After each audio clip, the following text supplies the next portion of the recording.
Aloha, everyone, and thank you so much for tuning in to another week of Trauma Recovery University. I'm your host, Athena Moberg, and my amazing business partner, Bobby Parrish, is on a well-deserved, much-needed vacation.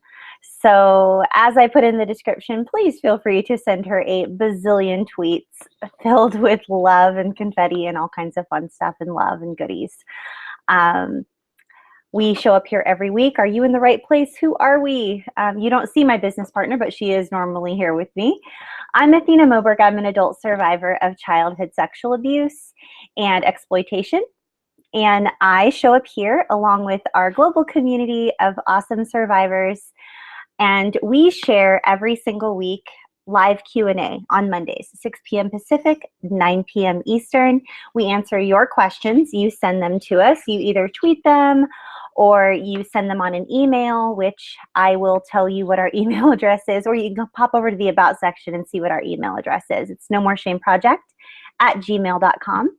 And you can always send us your questions or send us a tweet, or there is an easy 4-step process on how to get plugged into a safe group if you would like to heal in safe community with other survivors that are just like you.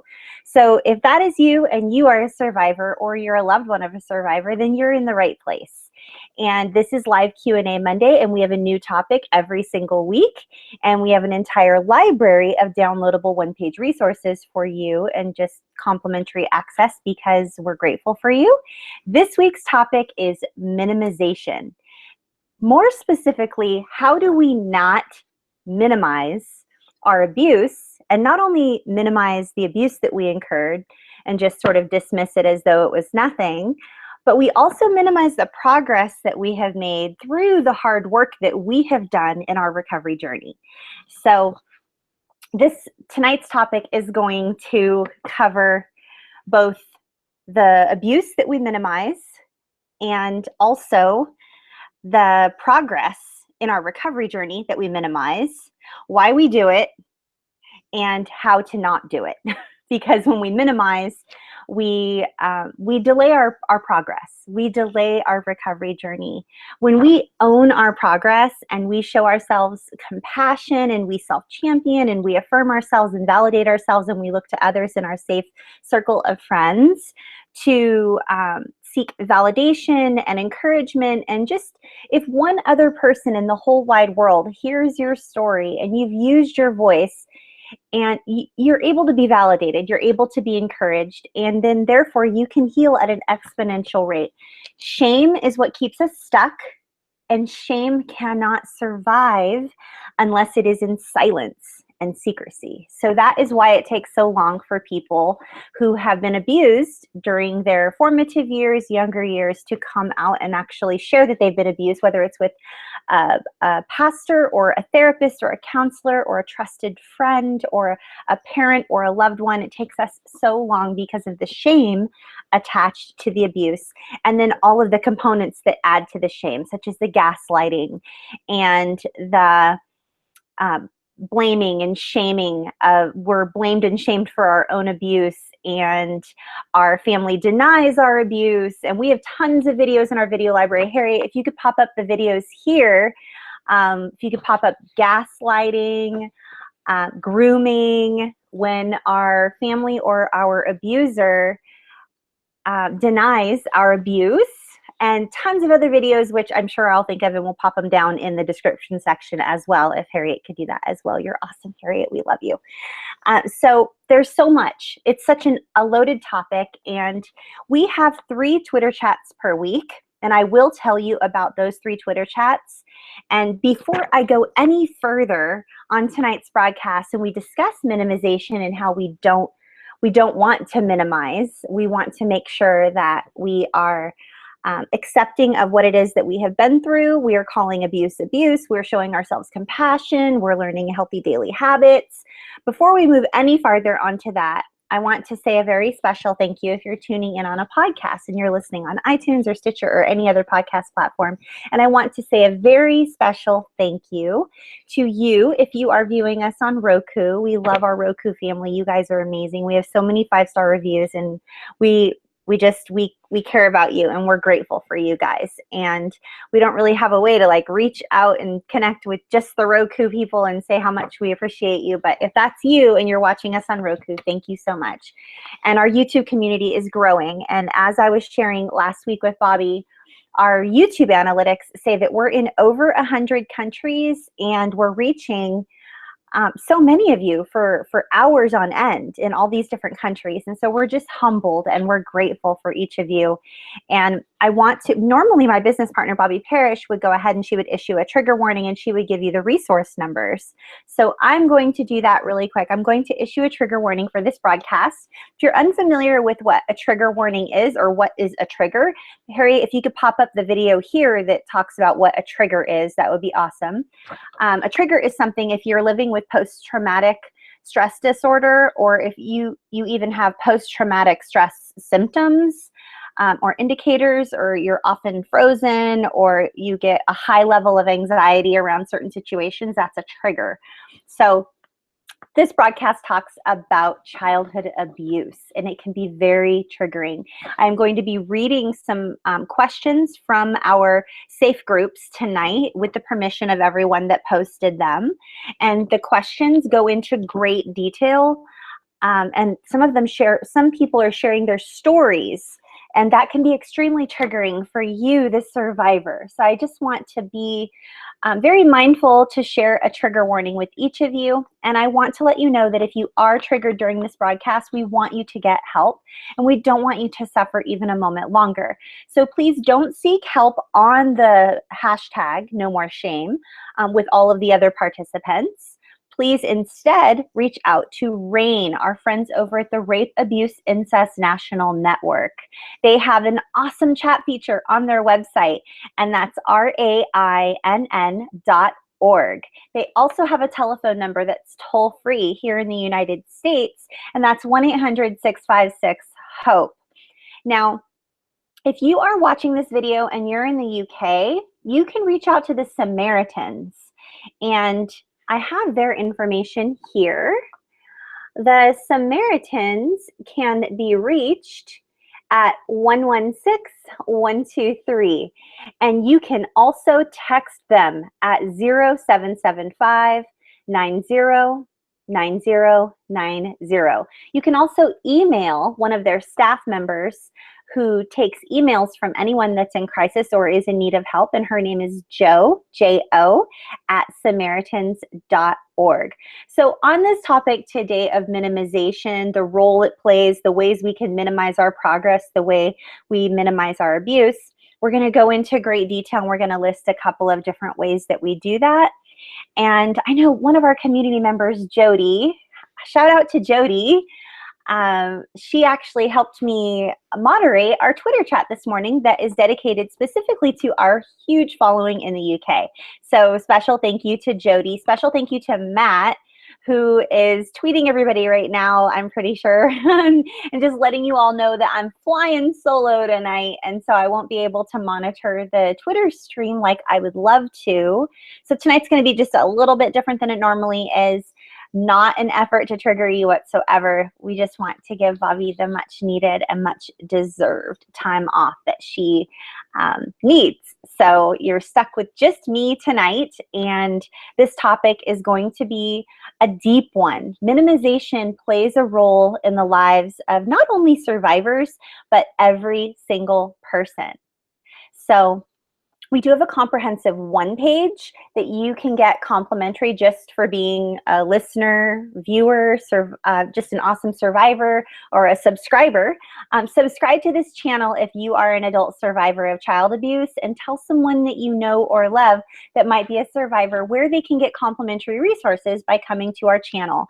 You can find us on any Roku device by searching for Trauma Recovery University, and you can also find us on YouTube, anywhere on YouTube, just by typing in Trauma Recovery University, or, excuse me, the URL is youtube.com/Trauma Recovery University TV. So trigger warning, and to get access to that complimentary downloadable resource and the whole library that we have, there's over 100 and something one-page downloadables that you can print out and put in a notebook. You're free to share them with anyone you like.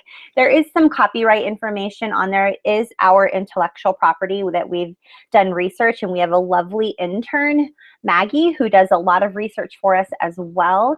And so all of the information is the property of Trauma Recovery University and all of our subsidiaries and things that we're working on, like the Global Council for Survivors of Childhood Sexual Abuse, and just all the different No More Shame Project. So you can get access to our one pages over at nomoreshameproject.com or traumarecoveryuniversity.com. And if you are able to travel and you are interested in attending a conference, we are looking to put on a conference. We have a website built for our conference, and we are still hoping and praying that everything is going to fall into place and that we are going to sell enough tickets and have enough people there to where we can move forward with this conference. So please tell someone you know about this live event for adult survivors of child abuse, whether they're a helping professional or they're a survivor. It's going to be located at the beautiful Embassy Suites, Orlando Lake Buena Vista Resort, and that will be November 11th through the 13th. And if anyone just wants to tweet out that link, it's traumarecoveryuniversitylive.com, or you can go to bit.ly/TRUCon16. So hope to see all of you guys there November 11th through the 13th, 2016. And please reach out and just get your complimentary downloadable one-page resource. No need to join anything. You don't need to join any secret club or have a secret handshake. Like, just click on nomoreshameproject.com or traumarecoveryuniversity.com and find the tab that says downloadables, and just click. You'll be asked for your email, and we will send you immediate access to the whole library of resources for your recovery journey, or if you're a helping professional, for you to be able to be better informed from a trauma-informed perspective to help your clients. So without further ado, I'm going to move into tonight's content on the topic of minimization, and I'm going to share with you some questions that are from our safe groups. If you're not familiar with this channel, and if you're brand new, or if you're just newer to our community, or you're newer in your recovery journey and you're stumbling across this video at 3 in the morning 2 years from now, I just want you to know we have safe groups. And there's no charge. You get welcomed in. There is an easy 4-step process on how to get welcomed into a safe group filled with other survivors who understand what you've been through. They get you. They speak your language. They're not going to ever minimize you. They're not ever going to say, gosh, that was 20 years ago. Why don't you just get over it? And what's wrong with you? And why do you act so weird? Like, that never even happened. Are you kidding? Like, your dad is so awesome. He would never do anything like that. Your uncle is the coolest ever. He took me fishing. There's no way he would ever molest anybody. They're not going to come across anybody like that in our community, in our safe groups, because they are a place of safety and validation and kindness and support and non-judgmental love, unconditional love. Like, we're not going to judge you because you're struggling. You can struggle every single day for 10 whole years or 50 more years, and we're not going to judge you and be like, dude, what's your problem? Why don't you just get over it? You've been in this group for 50 years. Like, we're not going to do that. So if you want a safe place to heal, please go to youtube.com/Trauma Recovery University TV and go to the About section and follow the little 4-step process on how we can get connected further and welcome you in so that you can receive the support that you deserve. Yes, you deserve it. Survivors don't believe they deserve anything. A lot of times the survivors think that they deserved what happened to them, and it's all their fault. They were often told it was all their fault, but I'm here to tell you that it wasn't. It was not your fault, okay? And you deserve to heal in safety.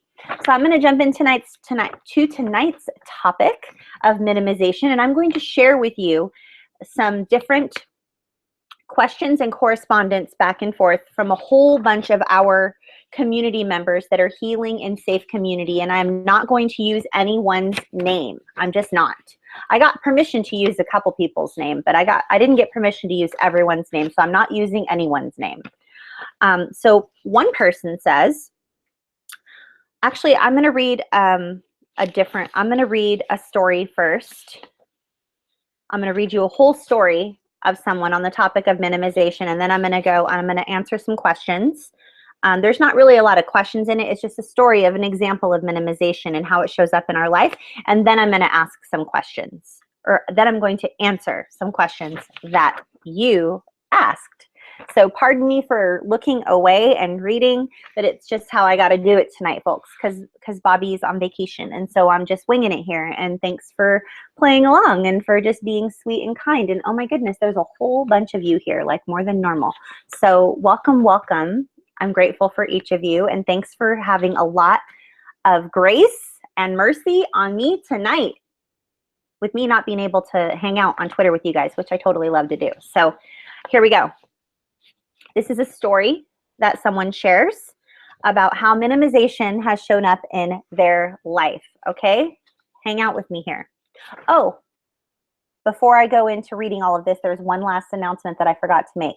If you are listening on a replay and you don't want to hear other people's questions, and you're not here to ask your own questions and tweet out, and you didn't send us questions, and you're just like, would this lady just quit talking already? I'm sick of hearing her voice.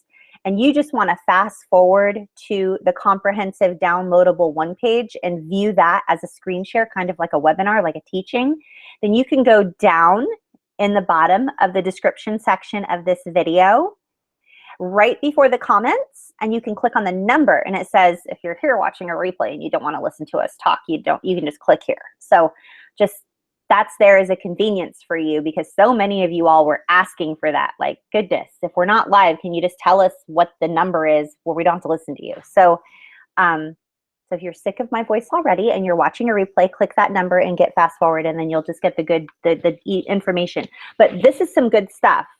People ask some excellent questions. Our survivors, our brave, courageous, amazing peeps, they ask some amazing questions.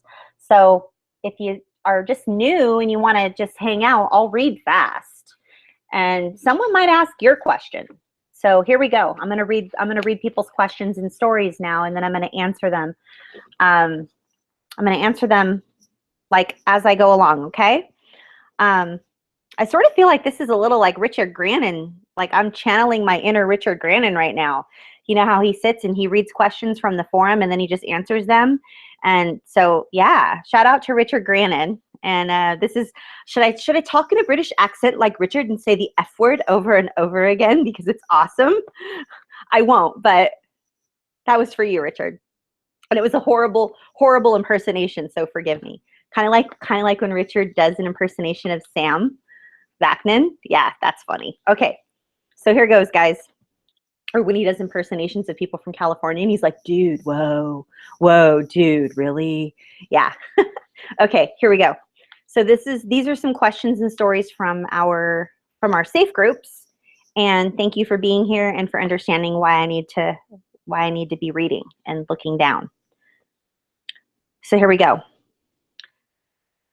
The fact is that minimization is a natural response to an abnormal situation. It's exacerbated by our grooming, and it slows down our healing. Nothing was shocking or anything that I could not have gotten research from past TRU episodes. So the things that help us all are basically calling abuse abuse and making a list of our abuses, etc. This is a person like sharing. This is one of our dear friends who does a lot of research for us. So here they're sharing a little bit of their story now. I first started attempting to get help at age 12 and telling very few select friends, but nothing ever came of it, which caused me to stuff my feelings and not tell the people who were authority to me. My molestation ended at 12. When I threatened to tell if the abuse continued. The sexual abuse did continue, but I wasn't being molested. I was still being groped, and I had snide sexual remarks made at me almost on a weekly basis until I was 17 years old, and I kicked my stepfather out of the house. That's 5 long years right there of sexual abuse and snide comments every single day and being groped. That's horrible and horrific, and I'm so sorry that you lived through that. I still have a hard time with minimizing my story within the abuse survivor community. I was never raped, so I should be joyous, and my abuse was never that bad. Don't we all do that? This is a hurdle that I'm still getting over. I got to celebrate this again last month when I came back clear for all STDs. My abuse was still horrible, and no one should go through the childhood that I had. When I joined this community back in February, I had 3 memories of my abuse, and I was able to minimize myself into not remembering the rest of what happened. I mean, if it wasn't that bad, then why would I let myself think about it, let alone talk about it? How many of us do that? Like all of us. I do. I've gone through all of the above methods of dealing with minimization, going through everything in my childhood over and over and over again. I have at least 20 memories of sexual abuse that I would not wish on anyone, period. It doesn't make me not have empathy for those who have been molested once outside of the home or by someone that they have never met before. It also doesn't mean that I cannot be loved and have love for those who have gone through worse abuse than me. Those who have gone through worse than me also do not dictate how horrible what I went through really was. It also doesn't make it any better that the only person who abused me was my primary caretaker for 6 years of my life. I didn't get babysitters. My stepfather worked from home, and so he was the only one who took care of my brother and I after school. If we were watched by anyone, the 2 times my parents went out of town and for small activities, it was by my parents' friends within the Grateful Dead community, who I have to admit have to at least be aware of some of the abuse. At the same time, my stepfather, being the only abuser I had as a child, doesn't mean that I was not sold for drugs. If I had gotten my way as a child and had my mother keep him and had my mother, oh, if I had got, wow, if I had gotten my way as a child and had my mother leave him, that would not have been the case. It was convenient that he was the only one with the money, the drugs, and the childcare that my mother needed, and that was what he wanted. To take care of my mother in the way that she wanted was to abuse the entire family in very messed up ways. I'm beyond thankful that the one time in my teen years I almost had sex with someone, that they were beyond respectful of my boundaries. I almost put myself in a horrible position. I'm still friends with him and I still trust him. He is one of my few friends. He's one of the few friends I have on my current Facebook account. I have that trust for him because he earned it by respecting the boundaries I put up in a situation I was not ready for. I still vividly remember sitting there going in and out of dissociations, watching Family Guy and almost crying my eyes out, followed by having to be driven home 3 blocks because I could barely walk because of how much shame and guilt I was carrying. We made out and I completely freaked out, etc., etc. The first person I saw coming home was my stepfather, primary abuser. Seeing him on the couch was an immediate reminder of why I cleaned myself up before entering that house. It was the first time I realized how much was taken from me. I didn't get the normal high school experience I wanted. How hard is it to ask that I just be allowed to lose my virginity to someone I know and trust? I was supposed to be allowed to be the cute sophomore who hooked up with seniors the week of finals. I wanted that for myself, and I deserved that. Admitting that was the biggest and hardest part of my self-minimization. I minimize that moment, and I try not to think about it. I wasn't even allowed to have my first kiss. My freshman year of high school, I ended up losing my quote-unquote virginity on my 19th birthday to somebody I met online who I barely knew due to peer pressure. That is not what I wanted for myself. I deserved to have those normal high school moments for myself without dissociating and having full-on breakdowns with my partners. We all deserve that. I minimize my story and how extreme the abuse was or how few abusers I went through, but it does not minimize what it really took away from me. I just want to share, you guys, like, this is not just this one person's story. This is so many of us. so many of our community members, my clients, my colleagues, my trusted confidants, they didn't have like the childhood that people talk about, or like the high school experience that people talk about often. I have so many different, like now that I'm married and my husband, I have an extended family through my husband's family. And they all, I mean, his parents have been married for 67 years. They all grew up together. They're all still in like the same little town that they've been in since their mom was little. So their mom, my husband's mom, my mother-in-law, is now, well, my father-in-law is going to be 90, and I think she's 88. And when she was little, they all lived in that town, and they're still in that town. And that was the town my husband was raised in and went to high school, went to college and all of that, in Marshall, Minnesota. So those types of memories of normalcy and first kiss and first crush and, you know, prom and the giddy butterfly feelings and, you know, having virginity, and like, I don't even remember that. And so many of our community members don't remember that, and they didn't have that, and their innocence was stolen from them. And I want to really just hone in on that for just a second. The overarching feeling from this story that was so boldly and bravely shared with us is innocence was stolen. It was taken. And just because our innocence was stolen, it doesn't mean that we are not good and that we cannot have beautiful, lovely, shame-free experiences moving forward. But we have a greater, please don't miss this. This is a big deal.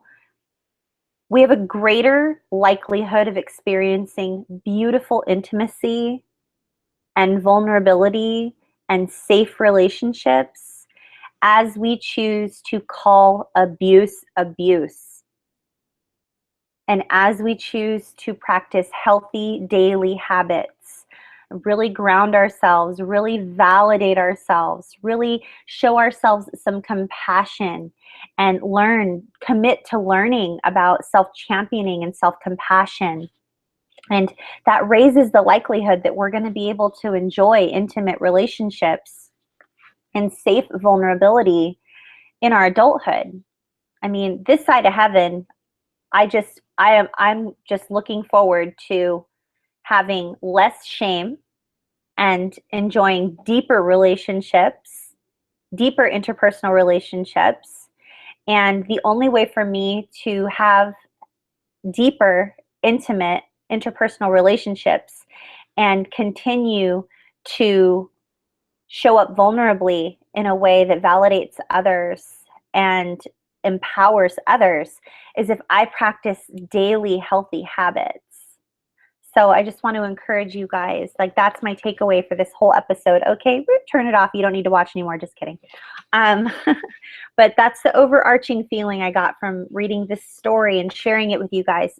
Our innocence was stolen, but it doesn't mean that we can't enjoy our life moving forward. We can take it back. We can take it back, and we can be healthy moving forward. And we're going to talk about that in our one page. It's so easy to minimize our abuse and say that was back when I was 12. That was when I was 5. I was 3. I hardly remember. I don't have any memory, so it must not have happened. Like, it's so easy for us to do that, you guys. And I just really want to encourage you to have the courage to call abuse abuse. You deserve that. You deserve to, if you're having a memory of something, or you're having a shadow of a memory, you know, write that down, journal that, and come back to it another time when you get bits and pieces. You know, sometimes things come in bits and pieces. I'm going to share, you're just so brave for sharing your story, and I just want to thank you for sharing. And I have a couple of others that shared in our groups and asked questions. One gal says, I thought I was doing well. I'm 34, and my abuse happened when I was very young. I found so many distractions in life for so long that it was so far in the back of my head, but it was always sneaking up when I became emotional about something, and then I'd push it back down. Last year, my ex took my daughter out of the blue from me with no notice. No reason, nothing. I had to fight and call every authority out there. After 6 months in court, he walks away with a fine for doing it. I, however, am a hot mess. Everything from my childhood abuse has come at me with a vengeance, and it is haunting me.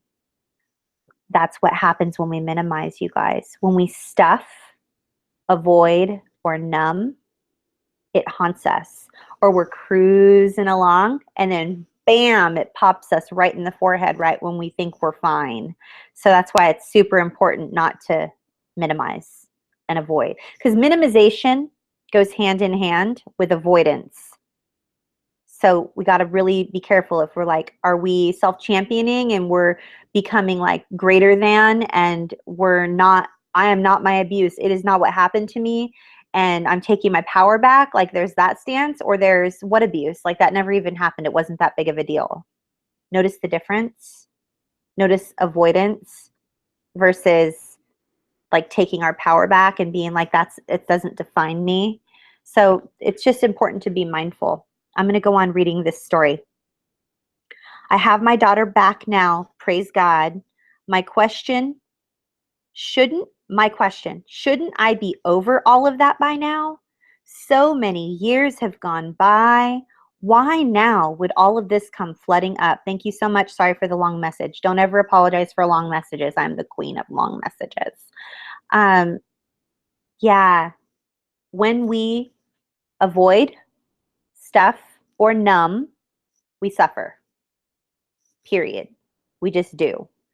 When we say things like, you know, that thing that happened, or it was no big deal, or we don't actually call abuse, that's avoiding. When we numb, like through busyness, video games, shopping, spending, drugs, alcohol, food, that's numbing. And then if we stuff, like it comes up, ain't no one got time for this right now, stuff it.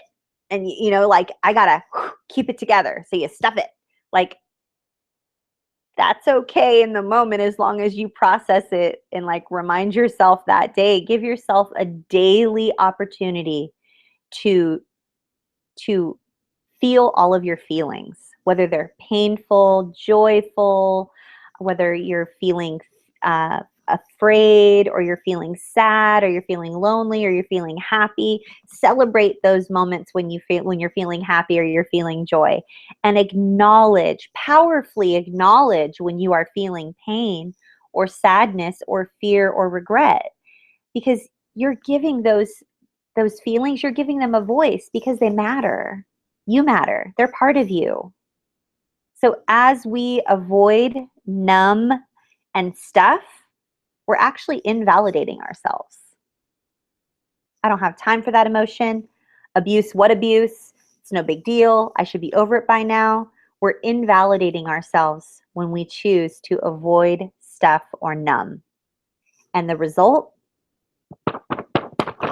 It pops back up at the most inopportune time when we're trying to be in the middle of a custody battle for our kids. And that's not ever fun. So I hope that answers your question. You were so brave to ask it. And then actually there were a whole bunch of different responses to that question. And there's a little bit of a banter going back and forth here. And I just want to share how this all played out.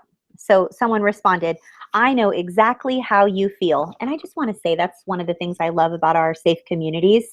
All the different groups we have one for females, we have one for males and females, we have one for LGBTQ community, and we have one specifically for narcissistic abuse, which is a co-ed group as well for men and women. And all four of our groups that we facilitate, Bobby and myself, they're safe, they're private, they're secret. No one knows about them except for the people who are in them. Kind of like the first rule about Fight Club is you don't talk about Fight Club.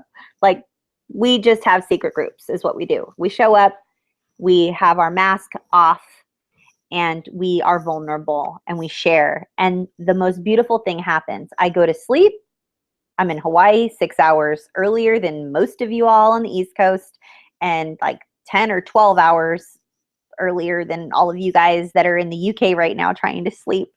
Um, and I wake up and I find 20 messages of people all supporting one another. And it's just the most beautiful thing in the whole world. Sometimes I'm just so overwhelmed that I just barely have the time to go or love, like click the buttons. So there's a response here, and it says, I know exactly how you feel. I repressed my abuse for years, and then I started to remember details, and it derailed me. I blamed myself for so long that I had PTSD symptoms, because if I just didn't remember, I wouldn't feel this way. And like I deserve to feel miserable for remembering. Recently, I have come to the conclusion that my mind could no longer handle repressing the memories and wants to heal. And I have to respect my mind instead of fighting it. Well said. Oh my goodness. I still struggle with this, and I still say to myself, I just need to move on. But just know you are not alone, and I hope we can support you in any way. And yes, oh my goodness, so perfectly put. A lot of us do that, you guys. And then the first gal responds to this gal and says, thank you so much. Yes, my mind is tired from running from the pain. I need to face it head on and put it to rest every time my past comes knocking, and I shut the door, it finds a window or another door to knock on. And it is going to continue until I let it in, welcome it, cater to the unfinished business. I need to allow myself to have that and not feel as if my turn has passed me up so long ago. So much time has passed, yet my memories and my pain remain, waiting to be freed. It is time I open the door and face it. Thank you. This is magic. Like, I just wake up and this is like waiting, like, hello. Like, there's like this, I ask a question, someone says, oh, I have this question. I open it up, like, who has questions? And then, and then it's just so beautiful. And then someone else comes on and they respond. I know in my personal experience, me minimizing my abuse is part of taking my power back over the abuse. Yes, this happened to me, but I will not let it ruin my life. I have lived so many more days in my life than the few years that I was abused. Each day that I live in high capacity of thinking and enjoying my life by claiming control over my mind minimizes those moments in which I was abused and taken advantage of. Sometimes minimizing can be used to one's advantage. Yes, but there's a caveat. Yes. I actually responded to that gal and I said, I have definitely been in a similar place of what you've described did work for a really long time. I am determined to not let my past define me. So many of my clients and my colleagues are right there in the place you have described. It seemed for so long that every time I would be close to moving on or feeling good, something would happen and I would feel 6 years old all over again. It was not until I learned about acknowledging and affirming myself and my experiences, followed by self-compassion and self-championing, that I was able to be truly free from my past. So I needed to acknowledge and give my feelings a voice and let them know that they matter, because I matter, and then I was able to be free. I am so very grateful you're here with us, and I look forward to sharing this on our Monday, which is what I'm doing now.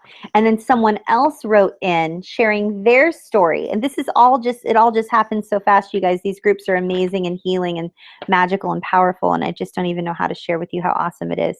So another gal writes in and she says, I minimize my abuse because I have no visible scars. Please don't miss this, you guys. This is huge. So many of us could have written this. This is so poignant and beautiful and painful and vivid, and I just don't want you to miss this. I minimize my abuse because I have no visible scars. I see others and I think they had it a lot worse than I did, and they got over it. Why can't I? When we compare ourselves to others, we suffer also. It is so painful. She goes on to say, I struggle daily seeing my mother, primary abuser, my mother, as anything but a loving mother. You see, she was so loving to my little brother. when I looked at the way she touched his face or she kissed his cheek or she read him stories where he was always the hero of the story and she rocked him and she gave him treats because he was good. She would tell us that God gave her, the mother, special powers to know what we are thinking. And she knew my little brother was always thinking good things and that there must be something wrong with me because my thoughts were always mean and dirty. I'm going to pause real quick right here. I have a similar experience with my primary abuser who said they had magical powers. They could tell when the light was going to turn green when we were driving, and every single time they demonstrated their magical power. I didn't know that you could glance over at another. I was a child, baby, little, small.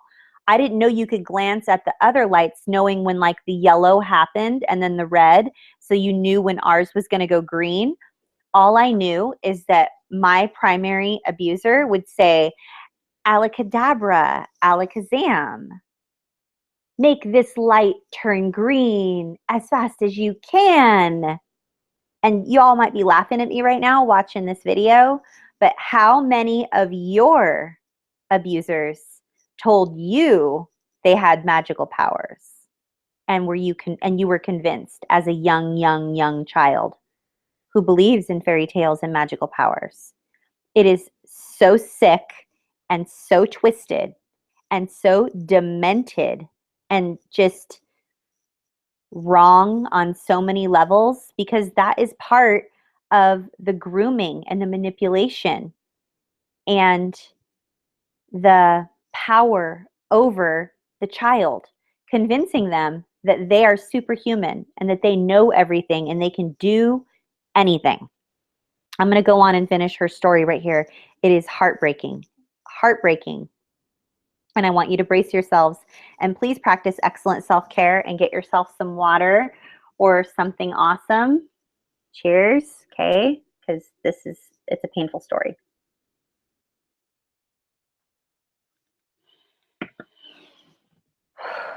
Breathe. So God gave her special powers to know what we were thinking. She knew my little brother was always thinking good things, and there must be something wrong with me because my thoughts were always mean and dirty. I didn't even know what dirty thoughts were, but I knew I didn't want them. I longed for that love too. When she touched my face, she would pinch my cheeks. And then she would tell me she can't even touch me because I'm just too sensitive. When she read me stories, I would be the evil one, the evil stepsister, or the one who would be beaten by the evil one because I was bad. She would never rock me because she had other things to do before she could take time to rock me. I got treats, but only to keep me quiet. I was so bad and my thoughts were so dirty. I was told I could never be a child of God like my brother was. Okay, I just want to stop right there and just talk about some heresy. Goodness gracious. And to convince a little baby that they are not a child of God, that God only makes good babies, and that you could never be a child of God because you're bad. I'm sorry, but that is evil, sick, twisted, demented, wrong on so many levels. You guys have heard me share with you how I would run and hide from one of my abusers by all the holy statues, and I would drink the holy water because I was told I was bad and gross and disgusting and evil. Yeah, you know who you are, who wrote this letter and is sharing your story, and I get you. I get you. Most definitely. And it's wrong and it's a lie. My mom told me that if I would really try really hard to be good, she would help make me clean from the inside out. Then people would like me and God would love me. So when she thought I might say something naughty, I ate soap. She gave me enemas to clean out my dirty insides. She would say she did these things because she loved me so much and she wanted me to be the best I could be. I'm sorry, but that is called, well, it's called evil, first of all. And this is a recipe on how to destroy another human being. This is a recipe for how to give another person complex post-traumatic stress disorder. You are in the middle of a double bind. And it is so painful to read this, probably because I lived a lot of it, but it's painful. I'm going to continue to read this and we're almost done. She would say these things, she did these things because she loved me so much and she wanted me to be the best I could. I can't really even say that I was ever abused because I have no scars to show you. Even though my scars are invisible and I carry them daily in my thoughts and actions. I wasn't neglected because I was fed and had everything that a child could want. My friends would always say how lucky I was to live in the big house and have such nice clothes. I longed to trade places with them. How could I think that she had a problem, her primary abuser? She was the president of the local mothers club where young mothers would call her for advice and mothering tips. My whole community thought that my parents and my family were the model family. Now I feel like I'm almost 60 years old and the past is the past. I just don't understand why I can't move on. I had to handle things all by myself until about 5 years ago. And now I've fallen apart and I can't function in my daily life. Okay, I just want to just look you in the face right now because I know you're here. I know you're here right now because I see you every week. And I know that I'm not on the Twitter stream and I don't have the ability to get there. But I want to tell you something. The reason you're not able to move on and just get over it is because it was horrific. It was horrific. It was abuse. It was terrible. It doesn't matter what the outside appearances were and that she was the model mother who led the mothers club. It doesn't matter that she pretended to try to just touch your cheek, but you knew she was pinching you. I know what that's like. Everybody just thought my mom was this, perfect whatever, and she was beautiful, beautiful young mother. Oh my goodness, she was beautiful. And they could never see. They could never see what was really going on. They didn't know. I mean, we had men that were friends and they would send us money and gifts because she would take me with her to all these places and, friends. Yeah. I mean, we once traveled all the way to Florida and lived there for a little while, and she joined the circus and she had friends there, and there were all kinds of people that would watch me and take care of me while she was working. And yeah, no, not a good situation. And I want to tell you right now that, on the outside, it may have looked like, she was fine and you had everything you needed and all your needs were provided for. But if you weren't loved unconditionally and able to receive love and kindness unconditionally, then that's like taking away oxygen from a child. That's why you can't just get over it. We have to give a voice to all of that pain that's in you, okay? And we have to let the deep, deep, deep down voice that has all this pain, we have to let them know that they matter. Your feelings matter. Your pain matters. The abuse that you went through matters. And if it doesn't matter to a bazillion other people in the world, it matters to me. And I hear you. And I see you. And I think you're amazing. And it's amazing that you are even here right now. Not only did you survive, but you are active in our groups. You show up here every week. And you're incredible. You're a superhero. You're almost 60 years old.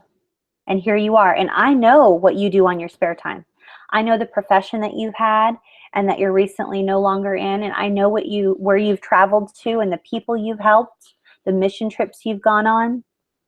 I know. And you're amazing. And I just want you to know how awesome you are.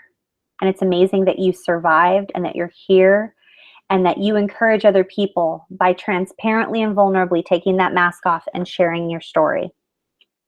And this is the greatest act of not minimizing that you could have ever done. You gave everything that you've ever felt a voice, and I'm proud of you.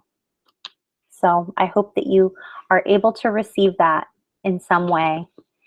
And I have a couple of, two more people ask some questions and I want to answer them. And then I'm going to quickly jump over to the one page and then we're done. So thanks for sticking around, guys. I have one gal in one of our groups. She says, if it's possible, I asked the question, does anybody have anything they want me to discuss on Monday during our Q&A regarding minimization? And their response was, is it possible you could include some information on minimizing the impact of the abuse on our current relationships, like relationships we have with ourselves, relationships with work, like coworkers and other interpersonal relationships? Or how about examples of the cumulative nature of trauma and how it can trickle into our responses to present situations? Yes, and yes, I will answer that. Looking back over my recovery, I can see how I was being triggered for about 2 to 3 years before I actually sought therapy. But I didn't even understand what was happening. After I experienced the death of a friend and homelessness, I started paying closer attention to my quote unquote meltdowns. And even then, I had only just considered the possibility that childhood sexual abuse may have taken place and played a role. So yes, I want to answer this question in detail, as concisely and quickly as possible, but in detail. So we do minimize the impact of the impact that our childhood sexual abuse has on our current relationships, because we want to be in a relationship and show up in the world like, ta-da, I'm here. Let's get this party started. I'm here. Hi, everybody. I'm so-and-so. And we want to show up as the greatest, most powerful version of ourselves. But guess what? There's still this little person inside of us and all of these deep, deep, deep, deep painful feelings that are screaming out that we're just a fraud and we're an imposter. And those voices will continue to win and be louder than, ta-da, I'm here. Yay, I just want to show up as the most powerful version of myself. Like, if we don't acknowledge everything we've gone through and give it a voice and call abuse abuse and show ourselves compassion and then learn how to self-champion and commit to learning how to self-champion, then ta-da, hey everybody, can't happen. It just can't. There's an order to things. And I know that it stinks, but I promise you, if you put into daily practice somehow, like starting today, cataloging every single instance of abuse and what it's looked like. And I know you, and I know you're here right now. I'm hoping you're watching. Sometimes you watch the replay. So I hope that you are able to receive this and know that I'm so, so, so, so proud of you. And I want you to begin cataloging every instance of abuse. We've already done that a lot in some of our chats. And then perhaps sit with yourself, and every single time you wrote down, like, this happened, this happened, this happened, this happened, even if you have to like draw a picture of someone else, or maybe if you are bold enough, draw a picture of what you might have looked like at that younger age. They have those memes on Facebook that will create like an animated picture of you or what you look like when you were younger or something. Like that younger version of you, or the person who went through all of those horrible things. Exactly what you would say if I wrote those down. I'm so sorry you went through that.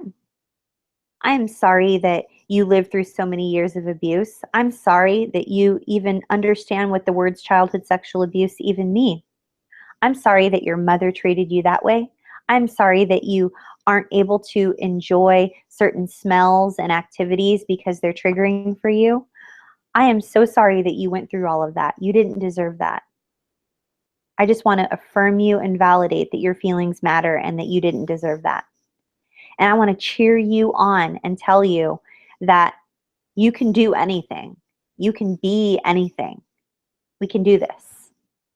We're going to get past this. And every single day as we practice healthy daily habits, we build on one another. We build, like Bobby says, we build up our good pile. So I just want to encourage you that the impact that our childhood sexual abuse has on our relationships right now is huge.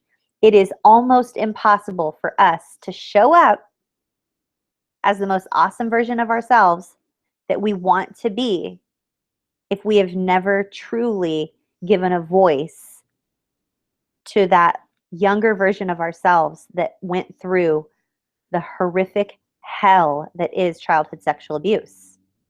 Any type of child abuse, even if it was just one time, even if it was just for a minute, even if it wasn't penetration, even if it was only them forcing you to watch pornography, even if it was just naked lady calendars on the garage walls, even if it was only being sold one time or only being traded one time or only being sent out on a date with that inappropriately so older man one time, like whatever it was. Well, it only happened a few times, or he only took me over there a couple of times. Whatever it is, quit minimizing it and acknowledge how horrific that is. If there was a child sitting here with me right now and they came in and told me that someone had touched them or made them look at pictures or said something to them or tried to convince them of something, you can bet that this mama bear would be up and out and ready to go handle it. And I have to show my younger version of myself that same ferociousness and that same love and that same care and that same focus and that same validation and affirmation. I want to affirm that younger version of myself and invite them to come hang out with me because they're awesome and they're amazing. And we're going to go through all of this and we're going to work through it. Every single bit of it, because none of this should have ever happened. So again, I hope I answered that portion of the question as thoroughly as you would have liked me to, because the impact of, I just want to make sure what time it was, the impact of our childhood sexual abuse on current relationships and on just on our work and on especially interpersonal relationships, especially romantic relationships. Harriet, could you pop up the video right here about romantic relationships and struggles with intimacy? It really does affect us in huge, huge, huge ways, you guys. Huge. So please don't minimize that. Nice wrapping it right back around on topic, okay? And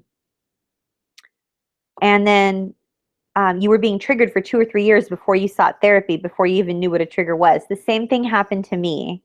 I was having an absolute meltdown when my son got deployed to another country. I lost my shit. Like, it was not okay. I was hearing voices, I was having hallucinations. And then right after that, my dad died. The compound nature of trauma and grief is real, you guys. It is real. Trauma is cumulative. You can't just slice off a nice little piece of trauma and decide to deal with your son deploying to another country, or your father passing away, or one of your best friends committing suicide, or the death of a pet. Let's not minimize the death of our pets. Pets are our family. You can't slice off a pretty little piece of trauma and only deal with that. It's all combined, like Bobby and I always say, it's like a huge ass pile of baklava and spaghetti. It's layered and it's tangled. And you're trying to just find a piece of something that isn't touching something else, and it's impossible. It all touches. It's all cumulative. It piles on top of one another and it's wrapped all around one another. That's what trauma is. And on our trauma response model, the Moberg Parish trauma response model, Harriet, I don't know if you have that Moberg Parish trauma response model, but if you do, can you pop it up? Maybe I can send it to you. I'll email it to you so you can pop it up. Jack, if you're watching, I know you have the Moberg Parish Trauma Response Model from a previous broadcast with some of your notes on it. Perhaps you could tweet that out on the Twitter stream using the hashtag No More Shame, and you'll see like there's your anchor trauma, and then you move through, and you're moving all the way through to recovery and reclaiming your lives, and along the way you get to stand up and advocate for other people. But right in the middle there, in the middle of the whole mess, is a new trauma. And as soon as you have new trauma show up in your life, that's anything. Moving, switching jobs, having something go on medically, one of your children, something happens with an interpersonal relationship, a death of the family, death of a pet, anything that's traumatic whatsoever. And remember, trauma is described as anything that changes our worldview or view of ourselves, view of the world, view of ourselves. It shifts that, it changes that. That's traumatic. So the new trauma sends you, boom, all the way back to the very beginning to move back through it again. Boom, all of it, all over again. You don't just get to deal with your new little pretty shiny piece of trauma. It's all connected. It's stacked on top of one another, and it's wrapped around one another in this big, huge ball, and it is not pretty. So that is why we have meltdowns, as you so perfectly put it here in quotes, meltdown. Like, yeah, like I've had complete and total meltdowns also. So, and I didn't honestly ever consider that my childhood sexual abuse played a role in any of it up until like, I think it was end of 2013. Yeah, end of 2013. I was like, I think this is all connected. I better do some research because I love research. So you're not alone, and you're handling everything wonderfully. And another one of our community members that is here right now, I know you're here, you're awesome, left 2 comments. I'm moving on to the last 2 comments. Actually, there's 3 comments, and one of them got cut off, and I'm so sorry. He says, man, I could write a book on minimizing. Couldn't a lot of us contribute to that book? Like, we have textbook examples, like our whole lives are all about minimizing ourselves, minimizing our progress, minimizing our abuse. And then they go on to say, I tend to not be able to see and realize my progress in recovery until I take a step back. When I'm right in the middle of healing my childhood sexual abuse, for example, I can't see any progress at all. Then I take a step back and I give myself a break and I focus on something else. And then I can realize, hey, I really am making some good progress here. So I definitely minimize when I'm in the thick of recovery work, but when I give my brain a rest, I get encouraged at how far I've come. And that is textbook self-care. That is amazing. And that is an example of daily habits. This is dialectical behavior therapy amazingness right here in this comment.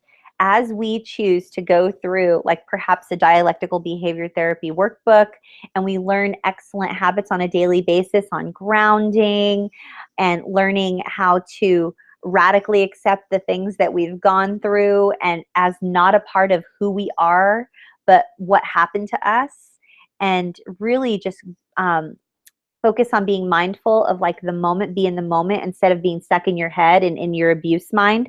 Like it was this, it was this, it was that, it happened this, and then that happened, and then that happened, and that happened, and then I felt this way and I felt that way, and then we just spin and we spin and we spin and we spin and we spin.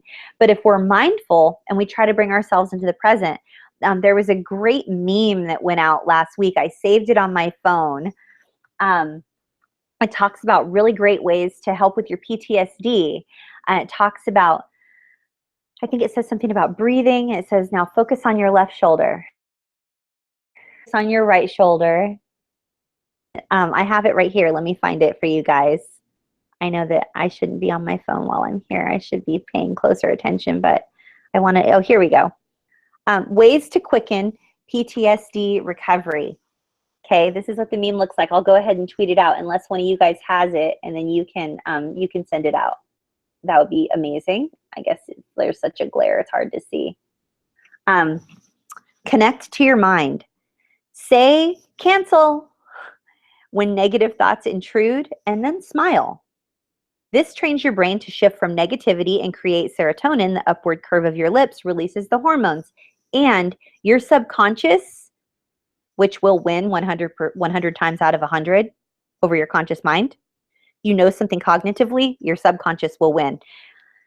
Subconsciously, your mind and your body will know that if you're smiling, you're not in danger. Because people who are running from a saber-toothed tiger or are going to die aren't smiling. So saying cancel and then smiling, like you guys often, we sometimes get super bad nasty grams. Like you guys, it's hard to take you seriously because you laugh all the time and you're smiling about this stuff. Oh, I know the blonde one. The blonde one's a narcissist because she has to be a narcissist, because only a narcissist would laugh and smile about a topic so serious. So I just got to leave it all up to you guys to figure out if I'm a narcissist or not.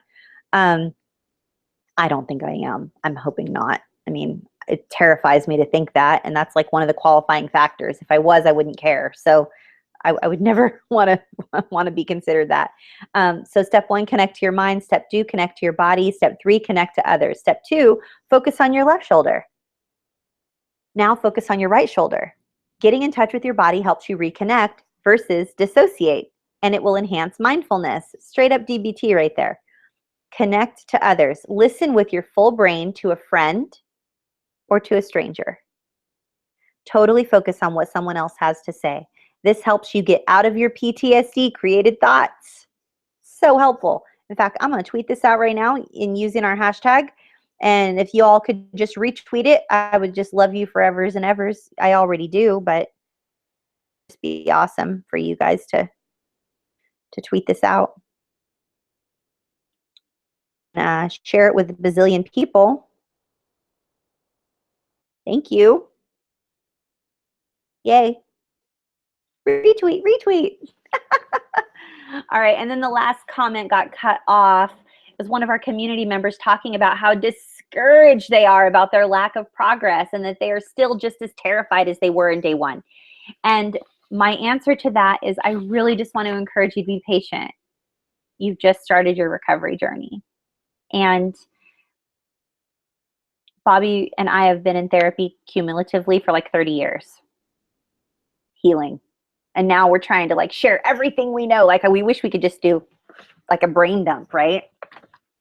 Because if we could just do a brain dump, then you all could just heal like 50 million times faster than we did. And that's our whole goal of doing this broadcast. So I'm going to really quick go through our one page, and then I will bid you all a very fond farewell. I'm going to try to do the fancy screen share like Bobby does every week. And please tweet out and let me know. I'll see the tweets come by. Let me know if you guys can see this and if the screen share is working. That would be amazing. I hope that you can see that. You should be looking at, oh no, you guys can't see it yet. I'm getting tweets on other topics, or from other people. Let me know if you all can see the screen share. So here you should see, it will say weekly support and downloadable resources for adult survivors of childhood sexual abuse. Minimization, one page. What does it mean to minimize? What is minimization?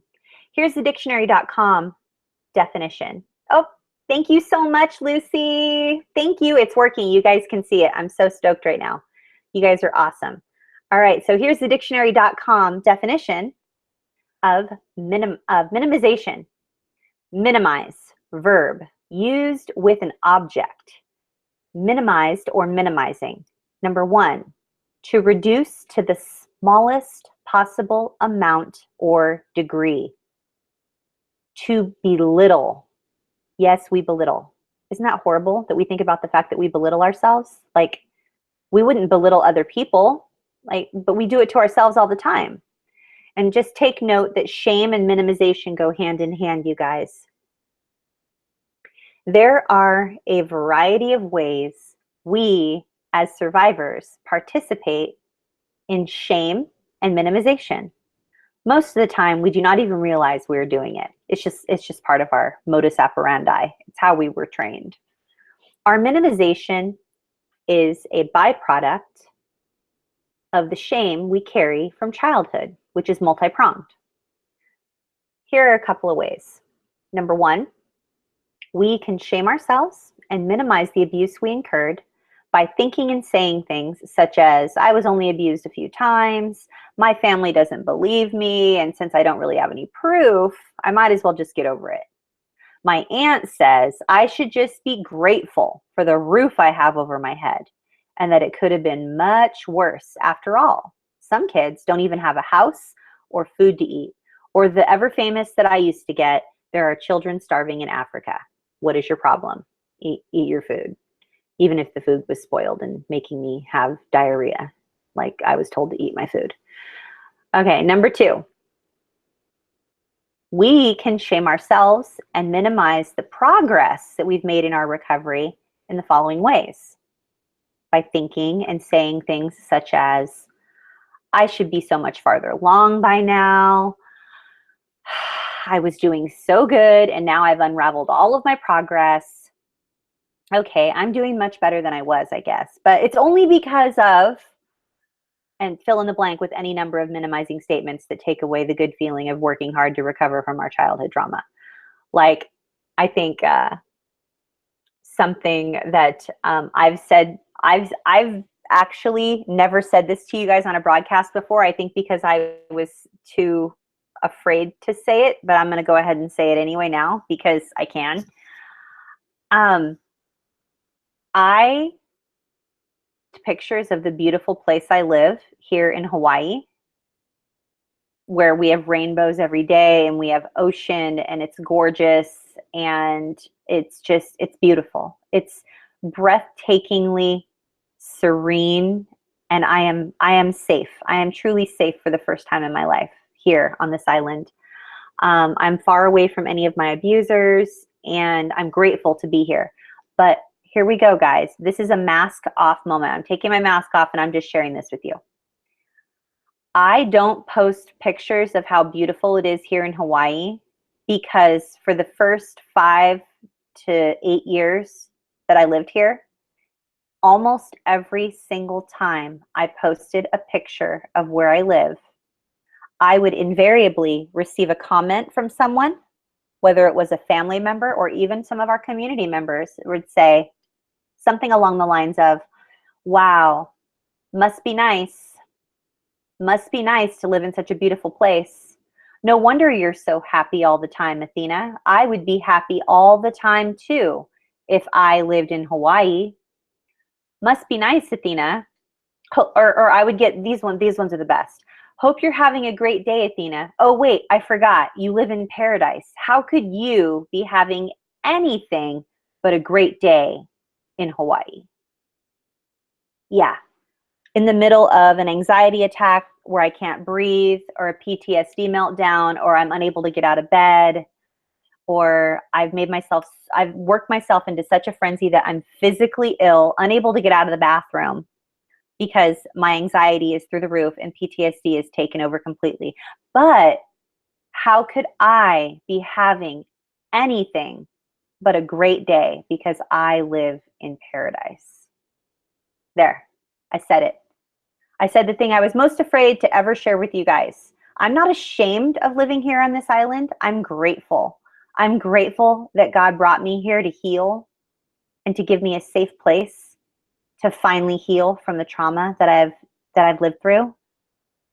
But I'm not even able to share that beauty with the people I love and care about, you guys, my family, my beautifuls. I can't even share the beauty with anyone without someone pointing to the fact that I live here and it must be nice and everything in my life must be perfect because I live here. In fact, if I were to ever be anything but perfect and awesome, something must be wrong with me because I live in a perfect island paradise. So there you go. There's the reason I don't share more pictures. And perhaps I will gain the courage to share more pictures in the future, but it's really hard. I even asked my therapist this. Talk about minimization, you guys. Are you ready for this? I told my therapist that the reason here, let's go back up, shall we? I'm talking about this right here. I am doing much better than I was, but it's only because I live on a tropical island in the middle of the ocean, safe and free from all of my abusers and predators. That's the only reason that I'm doing well in my recovery. That's the only reason I'm functioning, is because I live in a beautiful place. I'm sorry, but the fully functioning adult awesome version of me says that that's a crock of shit. Because the reason I am doing okay and the reason I am thriving in my recovery is because I've dedicated every single day to learning how to show myself compassion. I'm learning how to self-champion. I'm calling abuse abuse. I'm walking my talk. I'm trying to model for all of my clients and everyone else what it's like to truly recover. Do I think I'm ever going to be magically perfectly well? No. I'm realistic. I know that I'll probably always have PTSD. I know that I'll probably always live through bouts of depression. I know that I will probably always have anxiety. I know. But guess what? I also have the hope that it will get better and that it won't rule my life. And on most days, it doesn't. On most days, I win. And it's not because I live on a tropical island.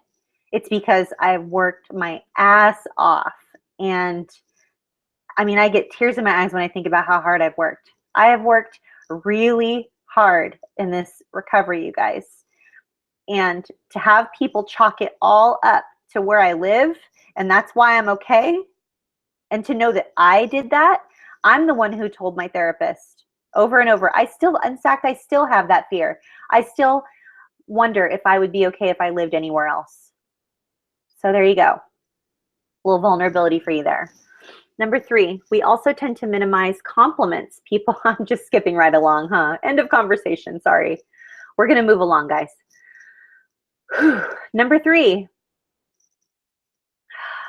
we also tend to minimize compliments people give us for a number of different reasons. We talked about this during chat this morning, during CSAQT, which is every Monday, 10 a.m. Pacific, 1 p.m. Eastern.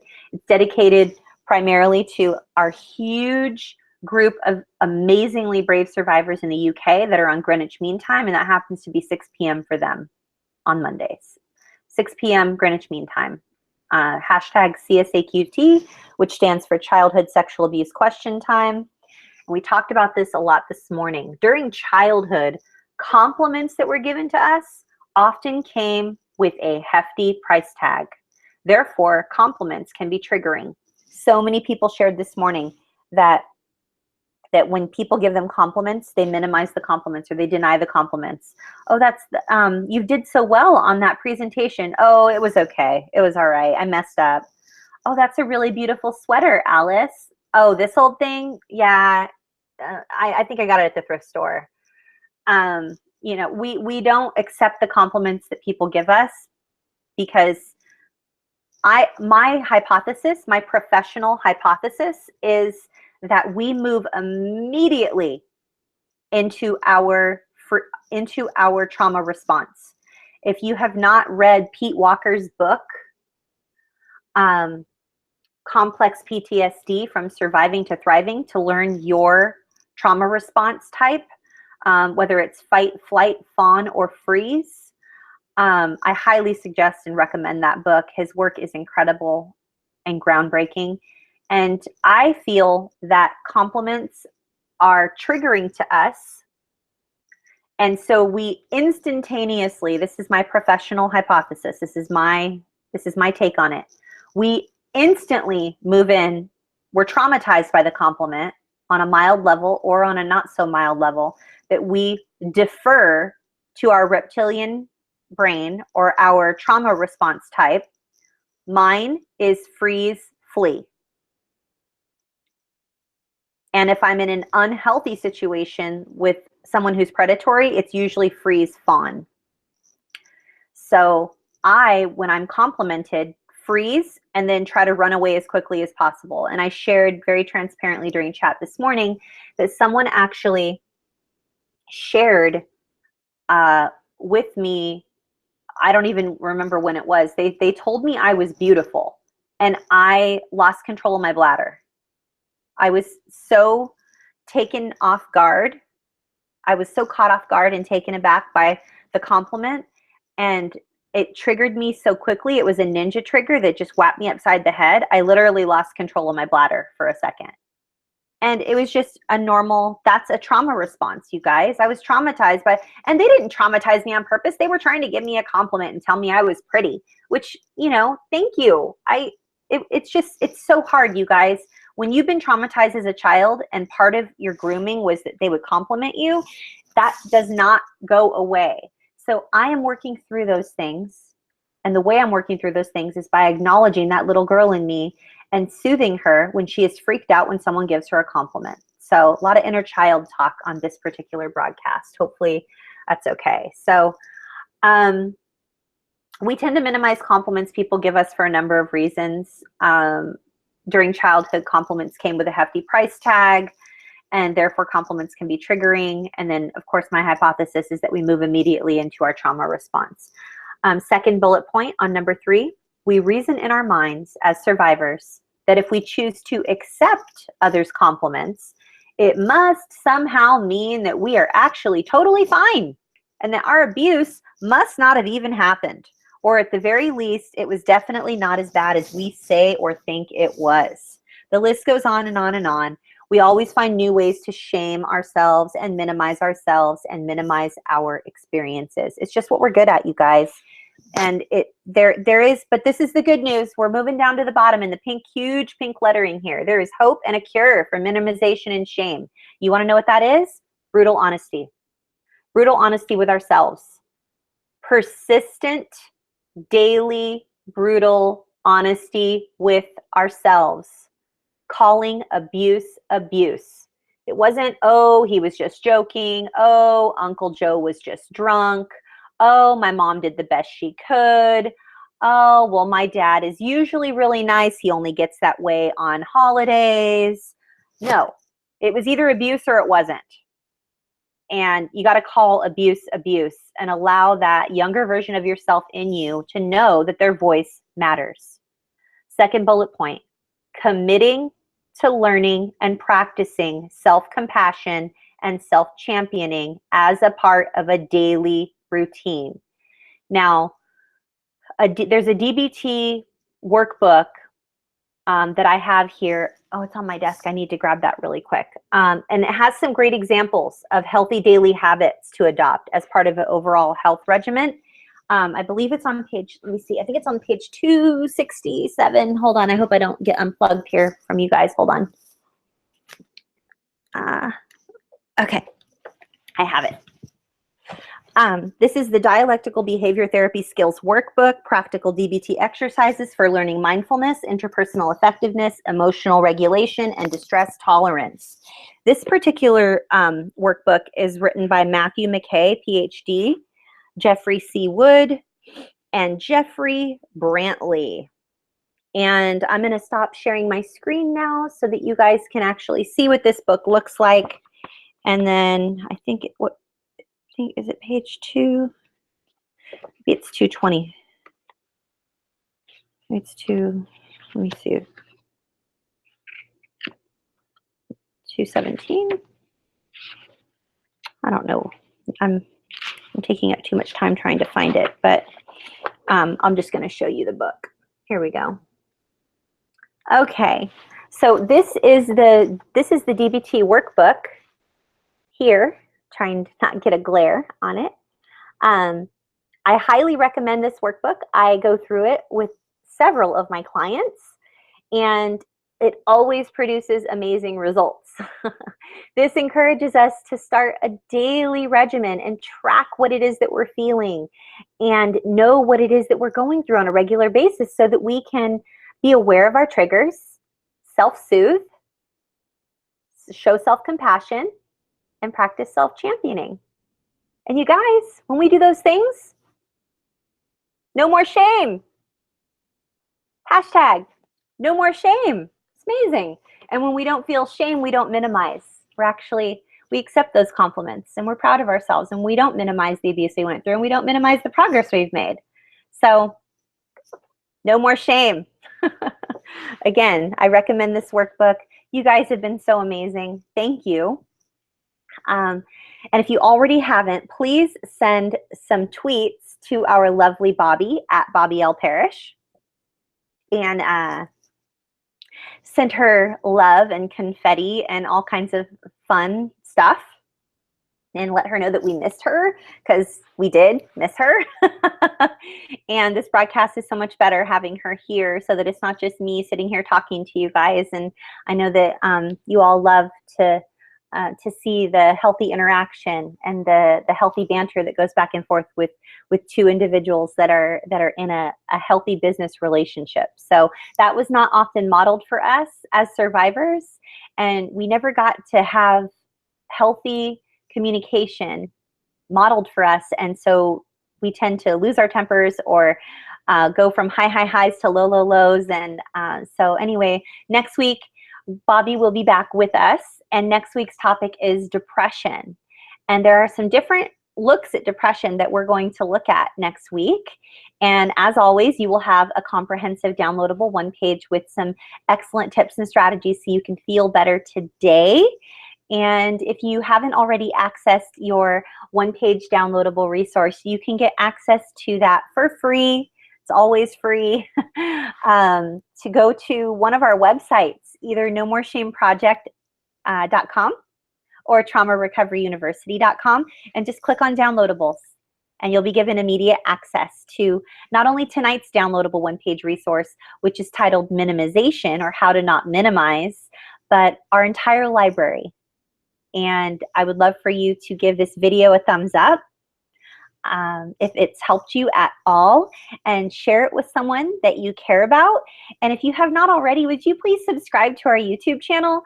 The more subscribers we get, the more favorable results we get from Google and YouTube, and they share our videos with more people, and more survivors get help. So there's my big ask. And I look forward to meeting as many of you as possible in November at our conference in Orlando, Florida, November 11th through the 13th. You can go to traumarecoveryuniversitylive.com to find out information about that. And if you'd like to email us, you can email us at nomoreshameproject@gmail.com. Or you can go over to the About section of our YouTube channel and follow a little 4-step process. It's super, super simple. It involves friending me on Facebook and friending Bobby on Facebook, and then we can welcome you into a safe group. So thanks so much, you guys. I'm Athena Moberg, and I'm here for my business partner, Bobby Parrish, and we love bringing you everything you need for healthy, informed trauma recovery. Bye.